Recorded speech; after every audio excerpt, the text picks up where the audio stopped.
Good morning guys, welcome back to my channel and welcome back to another vlog. আজকে সকাল হয়েছে 9টার সময় আর এই ব্লগটা হলো 3 তারিখের ব্লগ।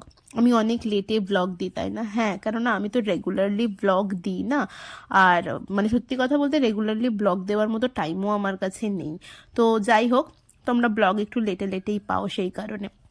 সকালবেলা ঘুম থেকে উঠেছি 9টার সময়, কেননা কালকে রাত্রিবেলা মানে আগের দিন রাত্রিবেলা আমি একটুখানি লেট নাইট অবধি পড়েছি, তো সেই কারণে মাঝে মাঝে আমি এখন আবার নাইট আউলও হয়ে যাচ্ছি আর কি। মানে কোনো দিন ভোরবেলা বেশ সুন্দর ঘুম ভেঙে যায়, কোনো দিন ভোরবেলা ঘুম থেকে উঠতেই পারি না। তো যেদিন উঠতে পারি না সেদিনকে ভাবি চলো রাত্রিবেলা পড়ে নেবো, বুটুকে ঘুম পাড়িয়ে দিয়ে রাত্রিবেলা বসে পড়ি পড়তে। তো যেহেতু কালকে একটু লেট নাইট অবধি পড়াশোনা করেছি তাই আজকে ঘুম ভেঙেছে সকাল 9টার সময়। আর বুটুর এখন একটু স্কুলটা অফ রেখেছি, যেহেতু 2-3 দিন ওর শরীরটা একটু খারাপ গেছে, তো সেই কারণে স্কুলটা অফ রেখেছি কদিন। তো সেই কারণে একটু লেট করে ঘুম থেকে উঠলেও কোনো প্রবলেম নেই আর কি। তো যাই হোক, বুটু তো বাবার সাথে বাইরে ঘুরছে, আমি ভাবলাম যে চলো বিছানাটা গুছিয়ে নিই। মশারিটা আগেই তুলে নিয়েছিলাম, এখন বিছানার চাদর টাদর গোছানো শুরু করলাম। আর এখন ওয়েদারটা এমনই, কখনো বৃষ্টি পড়ছে, কখনো ঠান্ডা লাগছে, কখনো গরম লাগছে, মানে 3টে রকম কাল একসাথে চলে এসছে আর কি। গ্রীষ্ম, বর্ষা আর তার সাথে বসন্ত, এরকমই ওয়েদার এখন চলছে।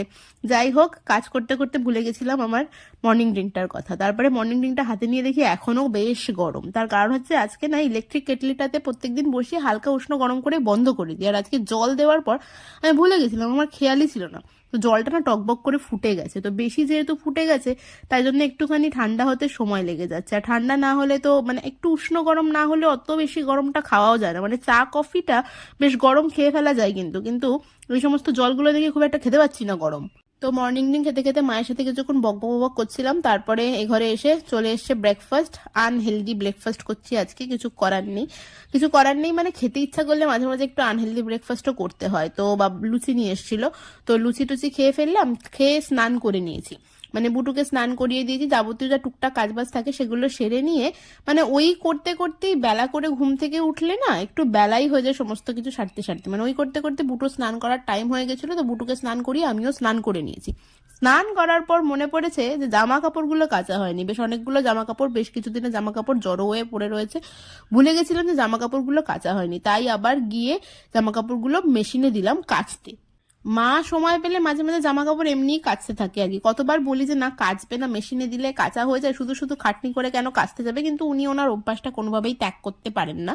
তো যাই হোক, অনেকগুলো জামা কাপড় জড়ো হয়ে পড়েছিল, তো সেগুলোই কাচতে দিলাম। আর কাঁচা হয়ে গেছে, এবার ধোয়ার জন্য ওই সাইডে দিচ্ছি আর কি। জামা কাপড়গুলো কেচে ফেলি।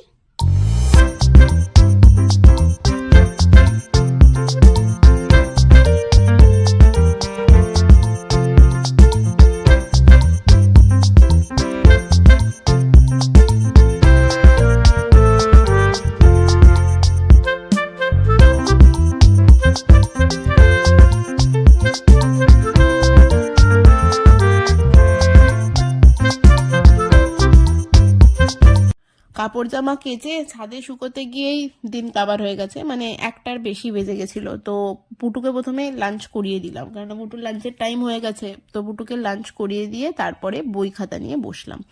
আমি লাঞ্চ করিনি, আমি একটু বাদে লাঞ্চ করব আজকে, যেহেতু লুচি মানে কচুরি খেয়েছি আর অনেকটা বেলায় খেয়েছি, তো আজকে আমার খিদে পায়নি গো। তো সেই কারণে বুটুকে নিয়ে বসলাম আমি একটু বই নিয়ে। বুটুকে একটুখানি স্কেচ পেন দিয়ে খাতা দিয়ে বসিয়েছি, আর উনি তো একদম চাদরের চারদিকে একেবারে কালার করে রেখে দিয়েছে ওকে। ও এখন না মোটামুটি লিখতে পারছে আর কি, মানে ওকে আমি লিখে দিই আর বলি উপর দিয়ে বোলাও। তো ও স্কেচ পেন দিলে না বেশ হাতে বেশ সুন্দর বসে বসে আমি লিখে দিই, যা এবিসিডি যা লিখে দিই সেগুলোর ওপর দিয়ে সুন্দর করে বোলায়। এরকম ভাবে বোলাতে বোলাতেই আস্তে আস্তে হাতে পেন্সিল বা পেনের কন্ট্রোলটা ঠিকঠাক আসে। তো সেটাই ওকে দিয়েছি, সেই কাজ দিয়েই আর আমিও সাথে সাথে একটুখানি বই নিয়ে বসেছি। যদিও আমার এখন পড়াটা খুব মানে ভালো করে মুখস্থ করা বা সেই সমস্ত কোনো কাজ নেই, ওই কিছু জিনিস পড়ার ছিল, তো ফোন নিয়ে ওই ভিডিও দেখছিলাম আর তার সাথে সাথে বই নিয়ে পড়ে জিনিসগুলো বুঝছিলাম আর কি। আপাতত এইটুকুনি কাজ ছিল, তো সেইগুলো করছিলাম আর বুটুকে পাশে পাশে লেখাচ্ছিলাম। ও বুটু একটুখানি লিখলো, লেখার পর বলছে মানে আমি লিখতে পারছি না, তুমি আমাকে আবার লিখে দাও। আমি আবার লিখে লিখে দেখাচ্ছিলাম। তো এইভাবেই কিছুটা সময় পড়াশোনা করলাম বুটু আর আমি দুজন মিলে। মেয়েকে সামলে পড়াশোনা করতে গেলে অনেক রকম স্যাক্রিফাইসেসই করতে হয়, সেগুলো কিছু করার নেই, সেটা তো করতেই হবে। তাও একটা দিক ভালো যে আমাকে ঘরটা অনেকটা কমই সামলাতে হয়, মানে ঘরের ওই টুকিটাকি যা যাবতীয় একটুখানি কাজ থাকে সেগুলোই করি, রান্নার দিকটা তো একেবারেই সামলাতে হয় না, কারণ সেদিকটা মাই করে। তো ঘরের কাজটা অনেকটা আমার কম, তো সেই দিক দিয়ে দেখতে গেলে প্রেশারটা অনেক কম। কিন্তু বুটুর দায়িত্ব তো রয়েছেই, আর ওর প্রতি রেসপন্সিবিলিটিস আমার সব থেকে বেশি, তাই ওর দায়িত্বগুলো তো আমার সঠিক টাইম মতো টাইমে টাইমে ঠিকঠাক করে মানতেই হবে। আর তার মধ্যেই যখন মেয়েটার আবার শরীর খারাপ হয়ে যায় তখন আরও একটুখানি মানে কি বলবো, প্রেশার পড়ে যায় বেশি, কারণ ওই টাইমে তো আর বই খাতা মানে এই কদিনে যেমন 2-3 দিনে তো বই খাতা ধরতেই পারিনি, মানে ওর এতটাই শরীর খারাপ গেছে। তো তারপরে আস্তে আস্তে রিদমে চলে আসছি, মানে মোটামুটি চলে এসেছি। মানে আমি যে রুটিনে পড়াশোনা করি, হয় ভোরবেলা উঠে পড়াশোনা করি, যেদিন ভোরবেলা পড়া হয় না সেদিনকে লেট নাইট রাত্রিবেলা পড়াশোনা করি, আর দুপুরবেলা টাইমটা বুটুর ঘুমানোর পর আর টুকিটাকি, মানে সারাদিনে তো খুব একটা সময় পাই না, ওই যেটুকুনি সময় পাই। তো সেইভাবে আস্তে আস্তে নিজেকে রিদমে নিয়ে আসার চেষ্টা করছি, সেই চেষ্টাই চলছে আর কি, অনেকটা চলেও এসছি বলতে পারো।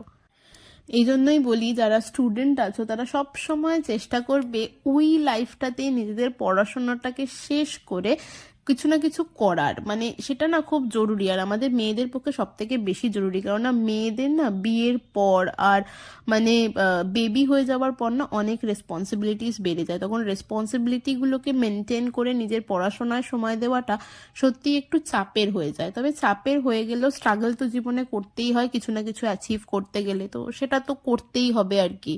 আর যতই যাই বলো না কেন, ম্যাচিউরিটিটা এমন একটা জিনিস না যেটা টিনেজ এসে চট করে আসে না, মানে টিনেজ এসে এমনটাই মনে হয় দূর এগুলো পরে করলেও চলবে, চলো আগে লাইফটাকে ভালো করে এনজয় করে নি, বা বন্ধু বান্ধবদের সাথে ঘোরাঘুরি, এই সমস্তগুলো হয়তো সেই সময় আমাদের বেশি প্রায়োরিটির মনে হয়। কিন্তু যখন আমরা আস্তে আস্তে ম্যাচিওর হই, বুঝতে পারি, তখন বুঝতে পারি যে ওই এজটাতে বোধহয় এইগুলো না করে পড়াশোনা করলে বেশি কাজে দিত, তাহলে হয়তো আজকে দাঁড়িয়ে এতটা স্ট্রাগল করার প্রয়োজন ছিল না। মানে আমি তো এটা ভীষণভাবে ফিল করতে পারি এখন, সত্যি এটা মানে ভীষণ জরুরি ওই টাইমটাতে পড়াশোনা করার। যাই হোক, অনেক কথা বলে ফেললাম, তার মধ্যেই মেয়ে আমার লেখাপড়া করে ঘুমিয়ে পড়েছে, ঘুম পাড়িয়ে দিয়েছি বুটুকে। এবার ভাবলাম চলো আমি এবার একটু খেয়ে নিই, এবার মানে একটু একটু খিদে খিদে পাচ্ছে আর কি, তাই চলে গেলাম রান্নাঘরে দেখতে যে মা কি কি রান্না করেছে আজকে।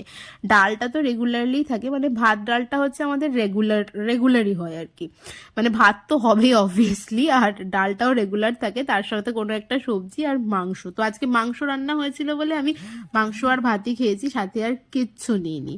তারপরে বুটু যখন ঘুমাচ্ছিল তখন আমি আর কিছুটা সময় খাওয়া দাওয়া কমপ্লিট করে পড়েছি আর কি। পড়ার পর তারপরে বিকেলবেলা বুটুর ঘুম ভেঙে গেছে, আজকে বুটুর একটু তাড়াতাড়ি ঘুম ভেঙে গেছে, মানে খুব একটা বেশি ঘুমায়নি, মানে ওই 3:30-র আশপাশ ঘুম থেকে উঠে পড়েছে, 3:30 পৌনে 4টের আশপাশ, তখনও অবধি সূর্যকে দেখা যাচ্ছে। আর ওনার বক্তব্য এবার চলো আমি জল দিতে যাব গাছে। বটুর রেগুলারই বিকেলবেলা গাছে জল দিতে আসে বাবার সাথে ছাদে, এবার আজকে ঘুম তাড়াতাড়ি ভেঙে গেছে, তো মানে ঘুম ভেঙেছে মানে ওনাকে গাছে জল দিতে যেতে হবেই, তো সেই নিয়ে কান্নাকাটি শুরু করেছিল, তাই বাবা আবার ওকে ছাদে নিয়ে আসলো গাছে জল দিতে। আমি নিচেই ছিলাম, তারপর আমারও মনে পড়লো যে চলো কাছাকাছি করেছি, তো অনেক জামা কাপড় ছাদে শুকুর দেওয়া আছে, তো আমি জামা কাপড়গুলো তুলে নিয়ে আসি, সেই কারণে আমিও ছাদে এসেছি। আর ছাদে এসে দেখি উনি কত কাজ করছে, তো আমি একটু কানে ফুল তুলে গুঁজে দিয়েছিলাম, তা সেটা আর পছন্দ হয়নি, সেটা আবার কান থেকে খুলে ফেলেছে। তো আমি ছাদে নর্মালি খুব একটা উঠি না, মানে এই মাঝে মাঝে হয়তো জামা কাপড় কাচলে আমি শুকুর দিই বা না নিতে আসি, আর অথবা বাবাই হয়তো দিয়ে দিল বা নিয়ে যায়, তো ওই মাঝে মাঝে। তো অনেক দিন পর আজকে ছাদে উঠেছি, তো ছাদে উঠে যখন মেয়ে গাছে জল দিচ্ছিল তো ভাবলাম তো মেয়ের গাছে জল দেওয়াটা তো একটু ক্যামেরা বন্দি করতেই হয়, তো সেই কারণে সেটাও ক্যামেরা বন্দি করলাম, দিয়ে আমি শুরু করলাম আমার জামা কাপড়গুলো তোলার কাজ। চাদর কেচেছিলাম 2-3টে, তো আজকে অনেক কাছাকাছি করেছি, মানে ছাদ ভর্তি জামা কাপড় রয়েছে। আর আকাশের দিকে তাকিয়ে দেখলাম সূর্যি মামা এখনো উঁকি মারছে, সূর্যি মামার এখনো অস্ত্র যাওয়ার টাইম হয়নি, বেশ ভালো রোদ রয়েছে আজকে, আবার বেশ গরমও রয়েছে তার সাথে সাথে। তো জামা কাপড়গুলো তুলে ফেলি, এবার তুলে তারপরে নিচে যাব।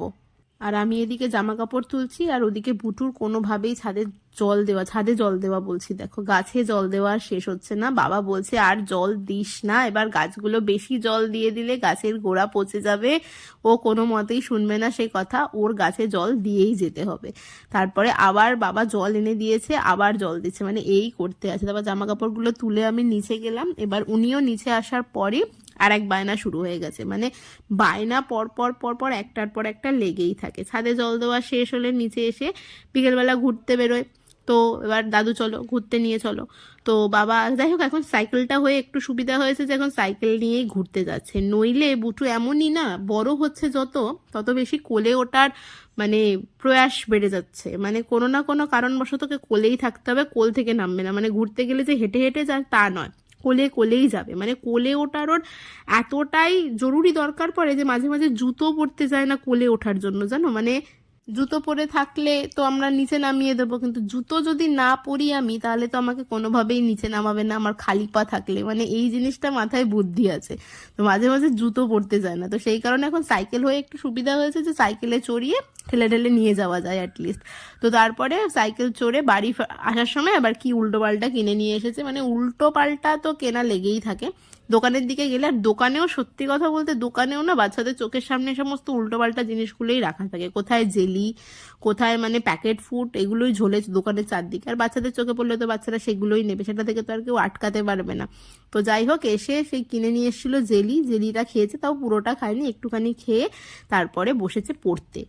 আমাকে কয়েকদিন লক্ষ্য করেছে যে আমি এই স্টাডি ল্যাম্পটা কিনেছি আর এটা নিয়ে পড়তে বসি, তো 2-3 দিন আমাকে যেই রাত্রির হয়ে যায় অমনি আমাকে বলে যে মানা এটা নিয়ে পড়তে বসো, তো আজকে সন্ধ্যেবেলা পড়তে বসেছে, এবার স্টাডি ল্যাম্পটা জ্বালিয়ে নিয়ে পড়তে বসেছে, আমাকে এটা জেলে দাও আমি এটা নিয়েই পড়বো। তো তাই জন্য ল্যাম্পটা জ্বালিয়ে দিলাম ওকে পড়তে, ও ল্যাম্প নিয়ে এবার বসে বসে পড়াশোনা হচ্ছে মন দিয়ে। আজকাল আবার পড়ার থেকে লেখার বেশি তাড়া হয়েছে, লিখতে চাই বেশি সব সময়, তো বললাম যে অনেকদিন পড়িস না একটুখানি পড়। বলো A for B for C for D for E for E for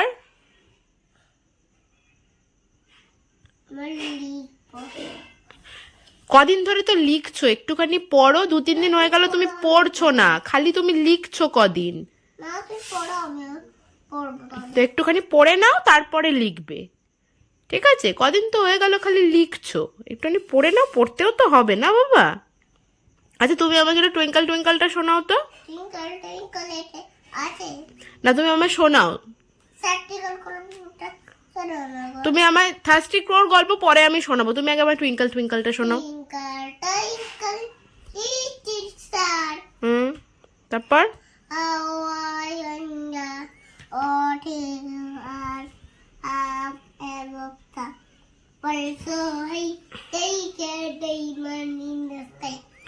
আচ্ছা জনি জনি শোনাও। Johnny, Johnny, yes, Papa, eating sugar. No, Papa, telling lies. No, Papa, open your mouth. বেশ কিছুক্ষণ পড়াশোনা হলো, অনেক দিন খালি লেখে পড়ে না, তো সেই কারণে ওকে আজকে একটুখানি পড়তে নিয়ে বসালাম, পড়াশোনা হচ্ছে এখন। আর একটাই কথা, আমাকে একটু থার্স্টি ক্রোর গল্পটা শোনাও, সেটা না শুনলে হচ্ছেই না। তো আলটিমেটলি আমিও ভাবলাম যে চলো ওকে একটু থার্স্টি ক্রোর গল্পটা শোনাই, তো থার্স্টি ক্রোর গল্পটা শোনালাম, পাতা উল্টে উল্টে যাচ্ছে থার্স্টি ক্রোর গল্পটা যেখানে আছে সেখানে, হঠাৎ করে এই বডি পার্ট দেখে মনে পড়ে গেছে যে আমাকে একটু বডি পার্ট পড়াও, তো আমি একটু বডি পার্টগুলো পড়ি, তো সেগুলোও পড়াচ্ছিলাম, ও যেগুলো যেগুলো পড়তে চাইছিল সেগুলোই পড়াচ্ছিলাম। ওর পড়া কমপ্লিট করে এবার আমি বসবো পড়তে। আজকের ব্লগটা এখানেই শেষ করছি, তোমাদের সাথে দেখা হচ্ছে আবার নেক্সট ব্লগে। ততক্ষণ পর্যন্ত সবাই খুব হ্যাপি থেকো এবং পজিটিভ থেকো, আর আমার ব্লগটা ভালো লাগলে do like share and subscribe. Okay চলো টাটা।